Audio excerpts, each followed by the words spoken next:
Hello everyone. Shield का मतलब होता है ढाल। एक ऐसी चीज जो आपको प्रोटेक्ट करती है, आपको बचा कर रखती है। ये फोटो जो है इस तरह का शील्ड होता है जो आपको बचा कर रखता है। इंडिया भी ऑपरेशन शील्ड कंडक्ट कर रहा है। अब ये क्या प्रोटेक्ट कर रहे हैं? बहुत ही आसान सा रीजन है। देखिए, जो हमारे बॉर्डर के जो स्टेट्स हैं जो पाकिस्तान के साथ बॉर्डर शेयर करते हैं, वेस्टर्न बॉर्डर, इन स्टेट्स में ऑपरेशन शील्ड के चलते मॉक ड्रिल्स कंडक्ट कराई जाएंगी। स्टेट्स का अगर मैं नाम लूं तो इसमें आता है जम्मू कश्मीर, पंजाब, राजस्थान, गुजरात, हरियाणा भी इसमें शामिल है। तो इन स्टेट्स में मॉक ड्रिल्स कंडक्ट कराई जाएंगी ताकि हम अपनी तैयारी देख सकें कि हम कितने तैयार हैं वॉर जैसी सिचुएशन को, या फिर हम पर अगर कोई अटैक होता है तो उसके लिए हमारी तैयारी किस तरह की है। देखिए, ऐसा ही सिमिलर मॉक ड्रिल हमने ऑपरेशन सिंदूर के समय पर भी देखा था। जिन लोगों को उसका नाम पता है कि वो उस ऑपरेशन का नाम क्या था जिसके चलते मॉक ड्रिल कंडक्ट कराई गई थी, वो कमेंट में जरूर लिखिएगा, क्योंकि वो ऑपरेशन जो है वो बहुत क्रूशियल है। उस टाइम पे जो मॉक ड्रिल्स थी वो सिर्फ बॉर्डर स्टेट्स तक ही कन्फाइंड नहीं थी।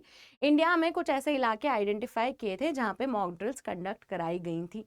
अभी जो ऑपरेशन शील्ड है उसके चलते बॉर्डर स्टेट्स में इस तरह की मॉक ड्रिल्स कंडक्ट कराई जा रही हैं। जिनको नहीं समझ में आता है कि मॉक ड्रिल्स क्या होती हैं, उनके लिए मैं बता दूं कि मॉक ड्रिल्स में हम अपनी तैयारी चेक करते हैं कि हमारे कंट्रोल रूम्स कितने अच्छे से काम कर रहे हैं, हमारे जो एयर रेड के सायरन्स हैं वो कितने एक्टिव हैं, लोगों को क्या पता है, लोग कितना जानते हैं कि इस तरह की सिचुएशन में कहाँ पर उन्हें जाना है, किससे कॉल करना है, किससे मदद मांगनी है। ये सारी चीजें जो हैं वो मॉक ड्रिल्स के अंदर अंदर देखी जाती है। बेसिकली मिलिट्री और सिविलियंस की के बीच का जो गैप है वो ब्रिज करने की कोशिश करता है मॉक ड्रिल्स के थ्रू। ऑपरेशन शील्ड कंडक्ट कराया जा रहा है। पंजाब में अगर कहें तो पंजाब में 3 जून को मॉक ड्रिल्स होंगी।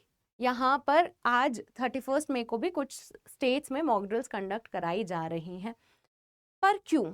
ऑपरेशन सिंदूर के टाइम पे तो समझ में आता था कि हम अटैक करने वाले थे। अभी मॉक ड्रिल्स का क्या रीजन है? तो इसका रीजन मिलता है हमारी लीडरशिप से। प्राइम मिनिस्टर नरेंद्र मोदी ने वेस्ट बंगाल में अपने भाषण में ये कहा था कि ऑपरेशन सिंदूर अभी खत्म नहीं हुआ है। इंडिया जो है उसने ऑपरेशन सिंदूर टेररिज्म को खत्म करने के लिए शुरू किया था, जिसके चलते इंडिया ने पाकिस्तान और पीओके में जो टेररिज्म के को लेकर बहुत ही हाइड आउट्स थे उन्हें टारगेट किया था और 100 से ज्यादा टेररिस्ट की जानें भी ली थी। पर ये ऑपरेशन अभी खत्म नहीं हुआ है। प्राइम मिनिस्टर ने कहा कि पाकिस्तान ने सीज फायर की गुहार लगाई थी, इस वजह से हमने सीज फायर किया है, पर ऑपरेशन सिंदूर अभी खत्म नहीं हुआ है। अब इस तरह का जब हमारा आउटलुक है, हमारा अप्रोच है, तो हमारी तैयारी में कोई कमी नहीं रह सकती है। तो इसी वजह से ऑपरेशन शील्ड जो है वो कंडक्ट किया जा रहा है। पर जब मैं बात करूं कि हमारी तैयारी में क्या कमी रह गई थी ऑपरेशन सिंदूर और उसके आसपास के समय पे, तो उसमें आपको एक जगह का नाम मेंशन करना ही पड़ेगा जिसने इस सिक्योरिटी लैब्स का बहुत बड़ा बिल चुकाया है, और ये जगह है पूंछ। पूंछ कहाँ सिचुएटेड है आइए देखते हैं। पूंछ जम्मू कश्मीर में, जो ये बॉर्डर है हमारा, यहां पर दिस इज पूंछ। बॉर्डर से जुड़ा हुआ ये जगह है। यहाँ पर बहुत ज्यादा हैवी शेलिंग्स देखने को मिली, बाकी जगहों पे भी देखने को मिली, पर पूंछ में क्षति जो है या जो नुकसान है वो बहुत ही एविडेंटली देखने को मिला। इस बात का सबूत क्या है? इस बात का सबूत हमारे लीडर्स का पूंछ जाना या पूंछ विजिट करना भी है। होम मिनिस्टर ले लीजिए आप या राहुल गांधी ले लीजिए, पूंछ जो है वो एक सेंटर ऑफ अटेंशन बना हुआ है, क्योंकि हमसे पूंछ को लेकर गलती हो गई। क्या गलतियां हुई आइए जानते हैं। सबसे बड़ी गलती कि हम सिविलियंस को इतनी बेहतर तरीके से प्रोटेक्ट नहीं कर पाए।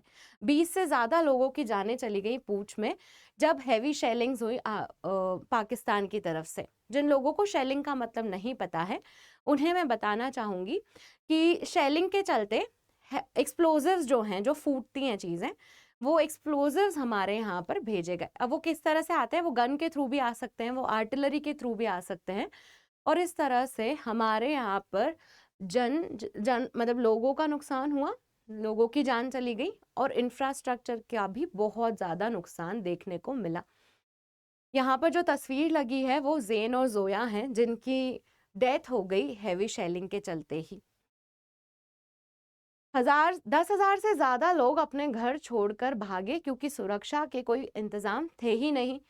तो वो जब भागे उस समय पे भी लोगों को टारगेट बनाया गया या फिर लोगों पर हमला हुआ। इसके अलावा जब वो वापस आए, तब वो किस तरह के घर में आए होंगे आप इमेजिन कर सकते हैं। घर, दुकान सब कुछ तहस-नहस हो चुका था। उनकी जो ज़िंदगी भर की कमाई थी, उन्होंने कुछ इस तरीके से देखा उसे। अब यहाँ पर मेन सवाल ये उठता है कि हम ऑपरेशन सिंदूर सेलिब्रेट करते हैं अनडाउटेडली, पर क्या कहीं न कहीं यहाँ पर हमसे गलती नहीं हुई है? इसका जो रिस्पॉन्सिबिलिटी है, इसका जो ओनस है, वो किस पर जाता है?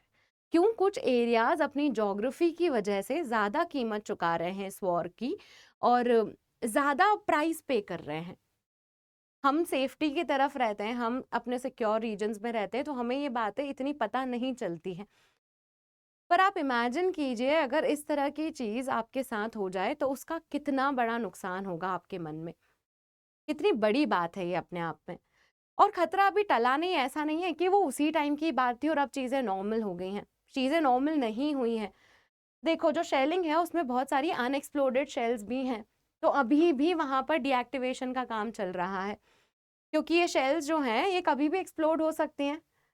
तो आर्मी को बुलाकर लोग कांटेक्ट करके इस चीज़ का भी ध्यान रख रहे हैं कि जाने अनजाने में कुछ ऐसा फिर से ना हो जाए, जो उन्हें एक्सपेक्टेड ना हो। बच्चे जो हैं वो डरे हुए हैं, स्कूल्स में अटेंडेंस ना के बराबर है। ये देखिए 16% जब स्कूल्स खुले ही थे तब 16% अटेंडेंस रिकॉर्ड किया गया था। पेरेंट्स को भी, टीचर्स को भी, ये सब लोग जो हैं एक्टिवली इंश्योर कर रहे थे कि बच्चों की मेंटल हेल्थ अच्छी हो और जो उनमें सेंस ऑफ सिक्योरिटी डेवलप हो, उन्हें सुरक्षित महसूस हो, इस तरह की चीज़ें भी करनी पड़ रही थी। देखो जो फिजिकल लॉसेस हैं वो एक तरफ है, पर जो मेंटल हेल्थ पे इम्पैक्ट आता है वो बहुत ही बड़ी चीज़ है और वो इतनी आसानी से सॉल्व नहीं होती है। क्या किया जा सकता है? सॉल्यूशन क्या है? सॉल्यूशन हम जानेंगे, पर उसके पहले मेरे पास एक अनाउंसमेंट है। ये अनाउंसमेंट अनअकैडमी के सब्सक्रिप्शन से रिलेटेड है, जिस पे अभी डिस्काउंट चल रहा है। 19,999 में ये सब्सक्रिप्शन आपको मिल रहा है, जिसमें 12 महीने का एक्सटेंशन भी हम आपको प्रोवाइड कर रहे हैं। एनरोल करने के लिए आप कोड MM05 का इस्तेमाल कर सकते हैं, जिसमें MM स्टैंड्स फॉर मोनिका मानधन्या। ये ऑफर आज ही खत्म हो जाएगा, तो आपको अगर इसको अवेल करना है तो आपको आज ही करना पड़ेगा। अगर आप ऑप्शनल के लिए भी इंटरेस्टेड हैं तो हम बहुत सारे ऑप्शनल्स आपको पढ़ाते हैं। इसमें आप देख सकते हैं कि PSIR, sociology, maths, agriculture, history, geography, PubAd सारे ऑप्शनल हम आपको अवेलेबल कराते हैं।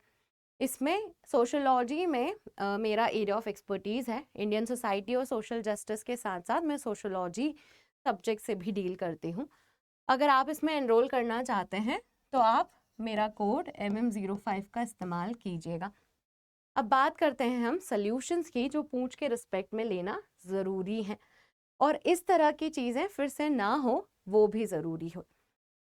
तो सबसे बड़ा और मेन इशू ये था कि लोगों के पास में बंकर्स नहीं थे। आपका बॉर्डर डिस्ट्रिक्ट है, आपके बॉर्डर एरियाज हैं, तो यहाँ पर तो सिक्योरिटी और इवैक्यूएशन का अच्छा इंतजाम होना चाहिए। लोगों को पता होना चाहिए कि उन्हें कहाँ जाना है इन केस ऑफ अटैक। पर ये सब चीज़ें लोगों को नहीं पता थी। वो अपनी ही गाड़ी से कहीं कहीं और शहर की तरफ चले गए, क्योंकि पता ही नहीं है करना क्या है। तो इसी वजह से आपको इवैक्यूएशन प्लान्स और बंकर्स का अरेंजमेंट करना पड़ेगा। जो नुकसान हुआ है प्रॉपर्टी को या जो डैमेजेस हैं, वो रिहैबिलिटेशन और रिलीफ का पैकेज करना पड़ेगा।